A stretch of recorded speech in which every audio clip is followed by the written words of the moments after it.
it's more common one way though. So you're married, right? Which means for better and worse, right? To death do you part. You've done all the vows, so you've entered a contract with each other. So ideally, no one should be cheating. Everyone should be loving each other and giving to each other. So what should a guy do if his wife won't sleep with him? Have a conversation. Say, hey, what's going on? Let's sort this out, because there's got to be something that's not quite right. Maybe she's just freaking tired. If she's got 5 kids, like this example over here, you know what I mean? I don't know, but like, try and sort it out. Should he get tired and then just stop paying the bills?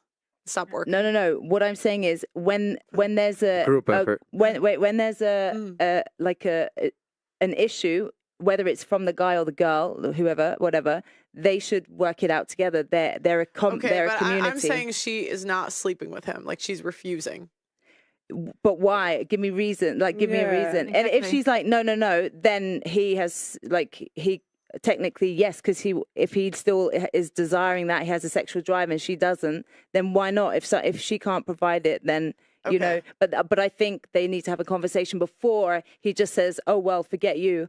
What can we do to sort this out if it's still not working?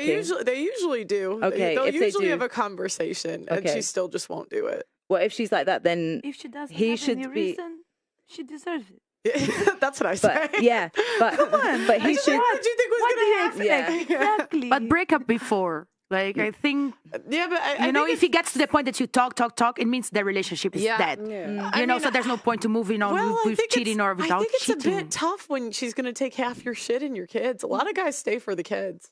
Not for the kids. I see a lot for the money because there's a But big apparently loss, women right? lose about 35% of their wealth when they leave divorce. Men are the ones that get richer. They get child. Well, I mean, typically because men are the one but the reason is because I'll tell you why. The reason is because women are bad with money. We spend more even though we make less. That's why we get less wealthy when we leave. But it's funny because we still get more money because we get child support payments 90% of the time. But isn't that because they predominantly live with the mother?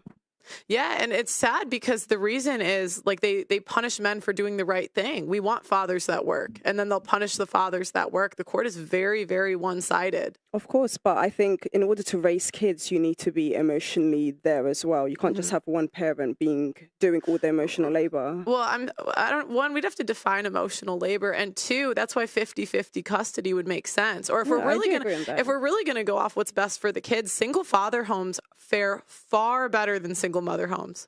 Or Far just better. a family. Or don't get kids if you don't want to have family. And does the money even go to the kid?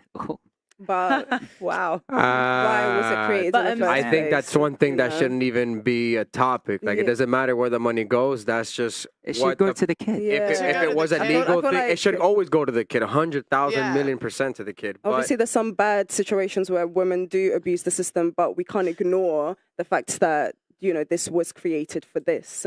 Well, I mean, we can have the reasons, but I'm saying look at the outcomes. And the outcomes is more single mother homes. Every problem in society is really, it goes back to single mother homes. Like, I spoke to a guy that works at the homeless shelter down the street. I said, why are these people homeless? What's the #1 reason? Single mother homes. They're more likely to run away from home. They're more likely to have mental problems. Half the kids that you see shooting up a school are from single mother homes. But we have to talk that most of guys don't want to stay with the kids. And they mostly say, and the other thing is that on court, like I said it because my parents got divorced. I was 9 years old and the judge had to ask me and my siblings, who do we want to stay with?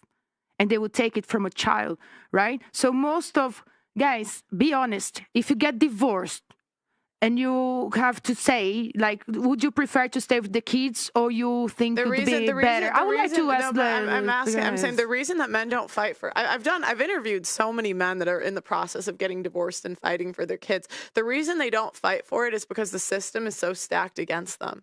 It is very, very unfair. Yeah, it is. I've talked to men that literally had text messages of the woman trying to get him to hit her. So she was saying, I want to get him to hit her so I can claim abuse. Take off your headphones.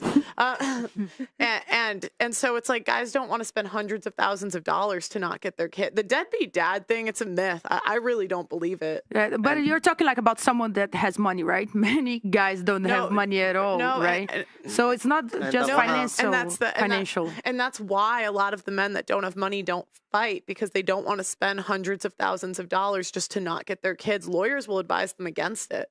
And another thing I want to add, because you asked something, a question, is depends who is the woman, for example, and why is the reason we get divorced, who is the woman, and then I will also decide if I want to fight or not. Because as a father, which I'm not, but thinking, I would like the best for the kid, yeah?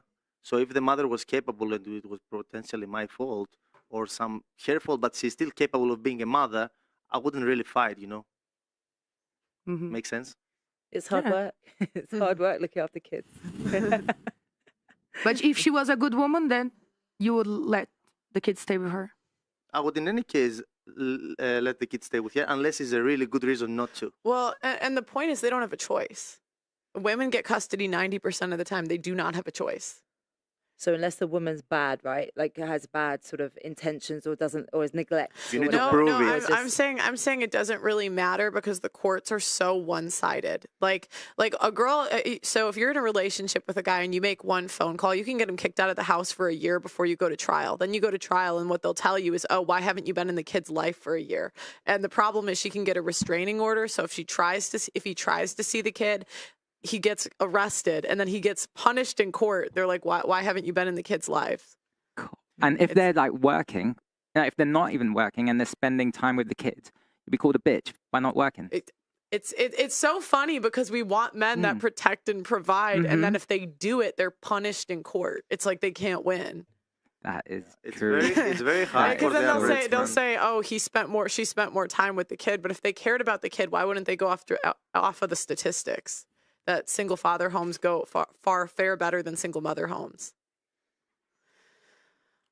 Men really, really suffer, you know, in these situations, and women don't really understand it, but they have a really difficult time. I'm not saying from experience, but from what I see, it's like women have a lot of control nowadays in Western society when it comes to this matter.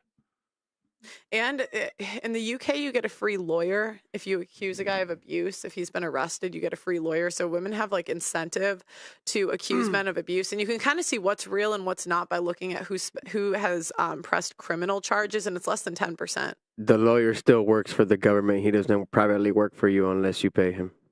Ooh. What? The lawyer works... Like he's a solicitor. He's a public defender. Yeah. Like they say in the States. He doesn't work for you in your favor. So he'll go based off jurors, and the other issue too is their number one client is from the women's shelters. So if they win too many cases for the men, it kind of backfires because then they don't get clients from the women's shelters. It's like a whole money. It's really crazy. I'm doing a whole documentary on it. It's so insane. In comparison to like UK and US. I mean, it's just in general, like globally. I'm focusing more on the UK because it's like it's definitely, I would say, worse here across the board. But the US, it kind of depends on the state you're in. And I've heard Ireland is like worse than here, but yeah, I'm doing it mostly in the UK with a couple stories from the US. I forgot what question we were even asking. Just about cheating. Okay. We went way too far. I remember. So what? No, it was the cheating. I think if you don't sleep with your husband. Oh yeah. Yes, that's the one. So what? You agreed with me, right? Yeah. That if a girl gets cheated on because she doesn't have any reason. Yeah. Like if she doesn't have any reason and she doesn't offer to her husband. Yeah. What the husband needs as well. What would be a good reason for a woman not to sleep with her husband? What would be a good reason for a woman not to sleep with her husband? That she just gave her birth. She doesn't love him anymore. That's a good reason. That is a good reason. Oh, if she doesn't love him anymore? Well, then she shouldn't be with him, right? Yeah. No, she should be with him. But we don't know why she's staying with him. Isn't that a bit subjective?